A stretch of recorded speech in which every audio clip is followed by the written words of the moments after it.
Seorang pria harus rela menerima kemarahan warga karena diduga melakukan pemerkosaan di Condet. Namun terungkap bahwa video tersebut ternyata bukan tentang pemerkosaan, melainkan kasus perzinahan. Hal tersebut dikonfirmasi oleh Kepala Kepolisian Resort Jakarta Timur Komisaris Besar Erwin Kurniawan. Dilansir dari tribunnews.com, Erwin menyebutkan kabar dugaan pemerkosaan di kawasan Condet, Kramat Jati, Jakarta Timur itu polisi sudah mengamankan satu orang terduga pelaku. Namun Erwin meluruskan bahwa berdasarkan hasil pemeriksaan sejauh ini, dugaan awal yang terjadi adalah kasus perzinahan bukan pemerkosaan.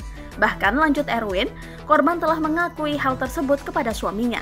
Jadi bukan tindak pemerkosaan seorang warga disabilitas yang terjadi, justru dugaan perzinahan yang diakui oleh seorang istri bahwa memang dia melakukan persetubuhan dengan seorang pria terduga pelaku sebanyak 1 kali, ujar Erwin pada Jumat 19 November 2021.